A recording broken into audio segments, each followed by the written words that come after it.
이재명 정부가 여하간 6월 4일부터 출범을 한 이래 불과 어떻게 보면 이제 2달 가까이 돼가는 네, 상황인데 네. 아 정말로 달라진 모습들이 참으로 많고 특히나 이번 주 화요일에 있었던 국무회의 같은 경우에는 그 감동의 물결이 많이 느껴졌죠. 아, 저는 사실은 깜짝 놀랐어요. 대통령이 너무 많은 걸 아니까 거기 참석하신 분들이 너무 사실 좀 쩔쩔매고 네. 좀 싫을 것 같아. 아니 근데 정작 본인은 여기 나오려고 공부 얼마나 하셨겠어요. 그러니까. 왜 그 정조대왕이 예전에 그랬다잖아요. 신하들이 말을 안 들면 그 토론 배틀을 떠가지고 아 정조대왕이 네, 토론 네. 배틀을 떠가지고 니네들 공부 안 하냐 하고 왜 그 쿠사리를 줬다 이런 네. 이야기가 있잖아요. 그러니까 이거 너무 지나친 그 명비어천가 아니냐라고 할 수는 있는데 정말 그 국무회의 하는 모습이 옛날 보고 있는데 옛날 경연 장면이 혹시 이러지 않았을까 그런 생각 많이 들었어요. 정말로 불러가지고 신하들 불러가지고 너네들 일 똑바로 안 하냐 뭐 이렇게 내가 너네들보다 모르는 거 아니야 이런 거 약간 좀 보여주면서 그리고 사실 전문성이라고 했을 때 대통령의 전문성이 그 장관의 전문성만큼 있진 않을 거예요. 그렇죠. 근데 네. 대통령이 기본적으로 어떤 사항을 숙지하고 가게 되면 표현이 좀 그렇습니다. 장관이 장난질을 못하죠. 자기 체면을 세우기 위해서든 자기 개인적 욕심을 위해서든 그런 걸 못한다는 면에서도 얼마나 공부를 많이 하셨겠어요. 거기 가실 때 거기에다가 지금 어제 이제 체결된 관세 협정 같은 그렇죠. 것도 네. 있고 얼마나 공부를 많이 하고 얼마나 지금 많은 노력을 하고 있길래 그렇게 국무회의 개최하고 관세 협정하고 하는 거 보면서 아 나는 절대 안 해야 되겠다. 근데 저는 이번 국무회의 그 생중계가 이재명 대통령이 진짜 머리를 잘 쓴 거다라는 생각이 들어요. 왜냐하면 우선 국무회의를 생중계하면서 그 주제를 중대재해 이 산재 없애는 걸 그렇습니다. 네. 선택했잖아요. 이게 사실은 되게 어려운 부분인데 일부러 그 주제를 선택하면서 국무위원들이 다 돌아가서 책임을 지게끔 만들잖아요. 제가 공개적으로 발언을 했고 실질적으로 그게 국민들에게 다 보여지면서 네. 네가 한 말에 네가 책임져. 너 이거 전부 다 지금 기록으로 남는 거야. 이거를 오히려 보여줬다는 게 첫 번째 되게 중요하고. 그러니까요. 네, 이게 되게 상징적이다. 그리고 정말 대통령 머리를 진짜 잘 쓴다. 저 대통령 일하면 얼마나 힘들까. 기억나시겠지만 제가 그 대통령 그 당선되는 날 저 여기 앞에 김남국 그렇죠. 비서관과 같이 했잖아요. 앉아가지고 네. 야 나를 왜 안 부르냐 막 그때 기억나시죠? 기억나죠. 그랬더니 뭐 누나 어쩌지 막 그러고 혼자 가버렸잖아요. 네. 내가 안 불러? 이러면서 좀 화가 날라 그랬는데 딱 이분한 모습을 보면서 야 진짜 다행이다. 네가 날 살렸구나 이 생각. 아닙니다. 지금 여가부 장관 비어 있거든요. 노영이 안 갑니까 혹시 지금 보니까? 전혀 그런 건 아닌데 제가 그래서 이 정부는 못 들어가겠다 네. 그 생각했고 진짜 김남국 비서관이 그러더라고요. 새벽 6시부터 밤 11시까지 정말 미치겠다. 일하는 게 너무 힘들다. 야. 그렇게 일을 하고 그거를 또 게다가 막 박아버려. 아니 그리고 대통령이 저렇게 일을 하고 있는데 힘들다 말도 못해. 진짜 저는 이게 네. 정말 보통 일이 아니다. 이분이 진짜 이 사람들이 일을 하게끔 또 자신의 말에 책임을 지게끔 만드는 이게 대단하다 이 생각이 들었습니다. 그리고 두 분 같은 경우는 스피치 훈련이 공개적으로 많이 돼 있는 분들이지만은 아무리 국무위원이라고 할지라도 생중계되는 방송에서 자기 발언을 한다라는 거는 대통령 앞에서 말하는 것뿐만이 아니고 그렇죠. 곱절로 부담이 그렇죠. 되는 겁니다. 이게 그걸 견뎌야 되는 거거든요. 어마어마한 이게. 부담이 네. 되는 거고 말 한마디 한마디 할 때도 조심스럽게 할 수밖에 없는 거고 그리고 생중계가 된다 이런 식으로 이미 한번 이제 생중계가 이렇게 됐으면 다음번에 국무회의 나갈 때도 그냥 대충 한번 떼와야 되겠다 이런 생각 절대 못 할 거거든요. 못하죠. 긴장하죠. 네. 얼마나 무서울 거예요. 그리고 저는 개인적으로 이 국무회의라는 게 지금 이재명 정부는 개혁이 기조잖아요. 근데 모든 개혁은 반드시 반발을 불러일으킬 수밖에 없거든요. 특히나 이런 이제 산업 안전 보장 이런 재해 같은 예방 같은 것도 얼핏 생각했을 때는 이 산업재해를 줄이자는 건데 당장 좋은 거 아니야? 생각할 수 있는데 일선에서 일하는 사람들은 나 이거 일평생 나 이런 거 안전장구 착용 안 해도 일 잘했어. 이거 왜 끼라고 해? 귀찮아. 더워. 이런 식으로 반발 이렇게 작용이 있으면 반작용이 있고 반발이 나오기 마련이고 어떤 개혁이라도 그게 이제 국민들한테 영향을 미치기 시작하면 음으로 양으로 영향을 미칠 수밖에 없거든요. 그 반발을 잠재우는데 가장 효과적인 방법 중에 하나라고 생각을 해요. 그 의사결정 과정. 내가 어떤 결정을 했는데 그 의사 결정 과정에 어떤 반대가 있었고 어떤 뭐 긍정적인 영향이 있었다면 우리가 어떤 토론을 거치고 어떤 회의를 거쳐서 이러한 의사 결정을 했다. 이 과정을 투명하게 보여줌으로써 반발을 최소화하는, 그리고 혹시나 반발이 있다 하더라도 그 불만에 따른 불편을 네. 최소화하는 그런 첫 시작을 굉장히 좀 깔끔하게 잘했다. 어쨌든 제가 예전에 그 경험이 있는데 저희 의뢰인이 이제 그 작은 집 같은 거 이렇게 리모델링하는 그런 업체 네. 사장님이었는데 어떤 그 오래된 빌라를 리모델링하기로 이제 맡았어요. 그래가지고 실제 그 빌라 리모델링을 위해서 이제 창틀을 이렇게 뜯고 네. 공사를 하기 위해서 이제 인부들을 불렀을 거 아닙니까? 근데 그 인부들이 요즘 보통 이제 어떻게 쓰냐면은 그냥 정말 프로로 자기네들이 이렇게 맨날 상시적으로 같이 일하는 사람도 있지만 이제 잡부라 그래가지고 부르는 사람. 예, 그렇게 네. 용역에서 이제 그냥 일당을 주고서 들어오시는 분들이 계시거든요. 근데 그분들이 하필이면 그날 그 A라고 하는 그 40대 그 남성분이 오. 그 일당으로 이제 들어오신 거예요. 근데 진짜로 모자를 안 쓰고 이제 이런 안전화 같은 거 사실 착용 안 해요. 왜냐하면 이제 일반적인 집에서 그 공사하시는 분들 대부분 그렇잖아요. 근데 진짜로 그날 그분이 일 다 끝내고 난 다음에 마무리 뒷정리 청소 좀 하고 간다고 하다가 위에서 이게 집이 그 무너져가지고 이분이 돌아가신 거예요. 아, 정말요? 정말로 돌아가신 거예요. 그래갖고 우리 의뢰인이 저희 고등학교 이제 후배였는데 저한테 이제 사건을 맡긴 거예요. 근데 이 일당 받고 일하시는 그분은 이미 돌아가셨고 그분에게는 자제분이 2명이 있었어. 네. 그다음에 이제 이 일을 하는 이 사장도 뭐 마른 사장이지만 사실 얼마나 이제 열악한 그 중소기업의 그거겠어요. 그러니까 어떻게 할 바를 모르는 거예요. 야. 그걸 제가 이제 맡아가지고 이제 처음에 이제 그 보험도 이제 안 돼 있던 거 다시 이제 보험 체결해서 그 자식들에게는 그래도 뭔가 남겨줘야 되니까 산재 이런 것도 다 다시 이제 뒤늦게라도 들어가지고 그걸 하게 해주고 그다음에 이제 돌아가신 분에 대해서 이제 받게 이제 보상도 해주고 자기네 또 형사처벌도 받고 이랬거든요.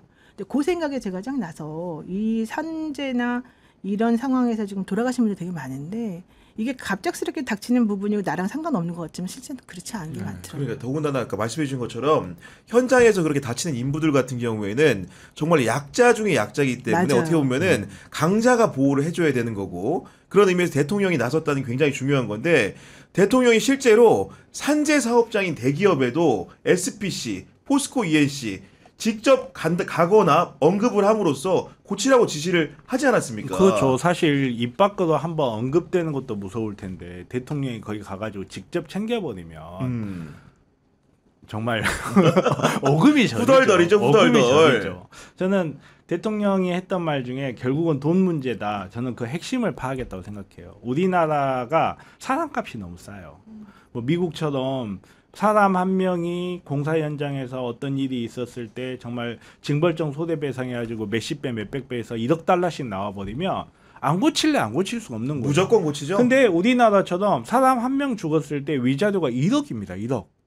그리고 거기에다가 교통사고 손해배상 여기에다가 이 사람이 향후에 뭐 얼마를 벌 수 있을지 이런 거 계산해가지고 하면 사람 한 명이 사망했을 때 정말 받을 수 있는 기대치가 5억이 넘는 경우가 많지가 않아요. 그렇군요. 근데 공사를 하는 공사가 아니라 공장을 운영하거나 이 산업 현장에 있는 사람들한테는 이 현장 시설을 다 다시 손보는 것보다 그냥 사람이 사망했을 때 1억에서 5억 사이에 돈을 줘버리는 게 싸요.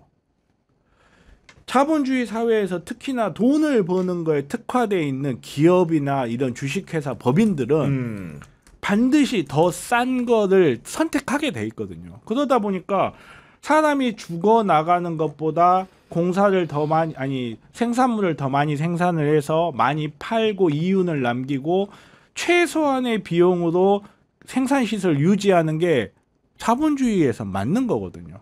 그것보다 정말로 사람 한 명이 사망을 하게 되면 이 공장이 망할 수 있다는 걸 보여줘야 공사 현장에서 작업 반장이 야 너 헬멧 안 쓰려면 들어가지 마. 너 어제 저녁에도 밤새고 오늘 또 밤새 빨리 퇴근 안 해? 이 문화가 성립이 될 수 있는 거지. 지금처럼 사람값이 싼 형태를 유지를 하게 되면 자본주의 사회 사람 그냥 부속품이 돼 버리는 거예요. 사망했어? 이 차 여기 1억 가. 다음 사람. 지금 이게 사실은 대한민국의 지금까지 모습이었거든요. 이거를 근본적으로 고치는 방법을 선택을 했다. 결국은 돈이거든요. 그러니까 정말로 그 비용 문제라는 핵심을 잘 짚었고 구체적으로 또 이제 SPC 간담회 때 모습을 보면은 정확하게 이게 12시간씩 근무하는 시스템이라는 것들을 여러 차례 질의응답을 통해서 밝혀내는 디테일에 또 장점이 있지 않습니까? 네, 그러니까는 그 구조가 사실 그렇게 돌아갈 수밖에 없었고 사고가 필연적으로 날 수밖에 없는 구조라는 거를 정확하게 이제 짚어주신 걸로 지금 판단이 되고요. 이제 그러면서도 그런 시스템을 양쪽이 다 용인하게 된 이유가 뭐냐? 네. 결국에는 기초적으로 임금이 너무 싸니까 그냥 힘들더라도 일을 좀 더 몇 시간이라도 더 해가지고 내가 아무리 피곤해도 더 해서 결국 어느 정도 수준을 맞춰줘야지 사람들이 맞아요. 가져갈 수 있으니까 이 일을 양쪽이 이건 사실 꼭 그 기업만의 문제는 아니라고 저는 보거든요. 그러니까 근로자 입장에서도 어쨌든 최소 얼마는 가져가야 된다고 생각하니까 내가 힘들어도 내가 좀 무리하더라도 이걸 해야지 하면서 이제 이 일이 벌어진 거라서 그 부분을 좀 정확히 집어내는 게 저는 이번에 참 잘했다고 보고요. 다만 이제 실제 구체적으로 그게 이제 문제라는 거가 확인이 됐으면 그 부분을 어떻게 고치는지가 사실 나와야 되는데 그게 이제 사실은 어려운 부분이잖아요. 그렇죠. 맞습니다. 그러니까 네. 기초적으로 기본적인 임금을 얼마를 그럼 책정해야 되느냐지 이게 또 이제 그렇죠. 있어서 네. 그 부분을 어떻게 현명하게 해결할 수 있을지 저는 그러니까 그 좀 부분을 좀 보고 있으면 있습니다. 틀림없이 조중동에서 어떤 기사가 나올 거라고 저는 생각하냐면 소비자들 빵 사러 가게 갔는데 빵 없어 발 돌려. 야간에 생산 작업을 못하자 빵이 수요가 딸린다, 공급이 딸린다. 절로 한숨이 나오네요. 네. 99.9% 확률로 틀림없이 레거시 언론에서 그 기사 나옵니다. 네. 그런 식으로 또 이렇게 반발이 생길 건데 과연 그때 이제 어떤 식으로 이런 걸 또 억눌러 갈 것인가. 이게 이제 숙제로 남아 있고 저는 잘 해낼 거라고 믿는데 뭐 그런 우리나라 현재 환경에서 이 자본과 노동자의 인권의 조화 이걸 어떻게 이뤄 나갈 것인가 아주 좋은 출발이었고 지금 상태에서는 자본이 워낙 우리나라 기울어진 나라에서는 자본이 워낙 우위를 갖고 있기 맞습니다. 때문에 노동자 쪽에 절대적으로 힘을 실어줘야 비로소 균형이 좀 이루어질 수 있거든요. 그러니까 그런 면에서 저는 이런 부분들 정말 제가 언젠가 한번 이야기한 적이 있는데 사람은 결코 수단이 돼서는 안 돼요. 사람은 그 자체가 목적이어야지. 정말 우리가 생산을 하고 산업을 일으키고 대한민국이 세계 최고의 강국이 됐으면 좋겠다라고 하는 것도 결국은 그 안에 사는 사람들이 행복하고자 하는 거거든요. 근데 그거를 망각하고 대한민국의 산업이 잘 되려면 사람은 수단으로 써야 된다. 이 발상 자체를 뿌리채 흔들어줘야 돼요. 예. 우리 정필승 변호사님한테 하나 여쭤보고 싶은 게 있어가지고 사실은 우리 조국 전 대표 면회를 네. 심심치 않게 가졌잖아요. 아, 좀 그래요? 어떤 상황이 좀 궁금해가지고. 예. 뭐가 어떤 상황이 있는 그러니까 거죠? 지내고 계신 상황이 좀 어떠한지를. 예. 더워요. 아 예를 들면 가시면 주로 어떤 얘기하는 거예요? 저는 그냥 세상 돌아가는 이야기밖에 안 해요. 집사 변호사라는 거야?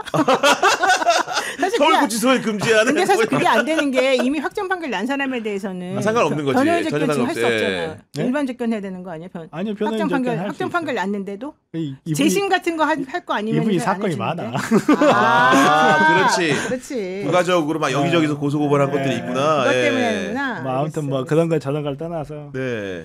이제 뭐 이제 8.15 이제 사면 관련해서 이게 이름이 이제 심심치 않게 올라오고 있잖아요. 저는 개인적으로 반드시 사면이 돼야 된다고 생각해요. 다른 걸 떠나서 검찰 개혁을 논하는데 조국 대표님을 구치소에 넣어놓고 검찰 개혁을 논하자고요. 검찰 니네들 다 잘했는데 개혁이 돼야 돼. 이게 말이 돼요? 이게 말이 됩니까? 그리고 사법개혁과 검찰개혁을 함께 논해야 되는 시대가 왔어요. 저는 결국 개헌이 필요할 거라고 개헌이 봐요. 필요하다. 왜 검찰개혁이 필요했는지 왜 사법개혁이 필요했는지 이걸 알려준 시작이 조국 대표였어요. 근데 이걸 그대로 두고 검찰개혁을 하면 검찰들은 아마 나중에 검사들 그럴걸요? 우리가 뭐 잘못했는데 개혁하래. 아니 우리가 그 권력형 비리 조국도 잡아놓고 우리가 예전에 국무총리도 잡아놓고 니네들 잡아놓을 수 있어? 우리가 거악이랑 싸운 거야. 그러다 보니까 우리가 욕먹은 거야. 논리는 그렇게 흘러가 버려요. 그 앞에 선결 과제를 해결하지 않고 뒤에 있는 문제를 해결했다는 건 미친 생각이에요. 먼저 선결 과제부터 해결해야 검찰 개혁을 하더라도 논리가 훨씬 탄탄해집니다. 네. 우리 노인 변호사님께 다른 걸 좀 하나 여쭤보고 싶은데 뭐냐면은 우리 사실 박영수 특검하고도 옛날에 교류가 좀 있었잖아요. 근데 저는 궁금한 게 어쨌든 박영수가 한직으로 밀려났던 윤석열을 이게 어떻게 보면 이제 특검으로 땡겨가지고 어떻게 발판을 마련해 준 건데 어떻게 보면 이런 표현이 부적합할 수도 있는데 배은망덕하게도 윤석열 정부에서 박영수는 깜빵을 갔습니다. 지금 잠깐 나와 계신 걸로 아는데 혹시 좀 어떤 의견을 갖고 있는 윤석열에 대해서 그게 궁금하거든요. 노 코멘트입니다.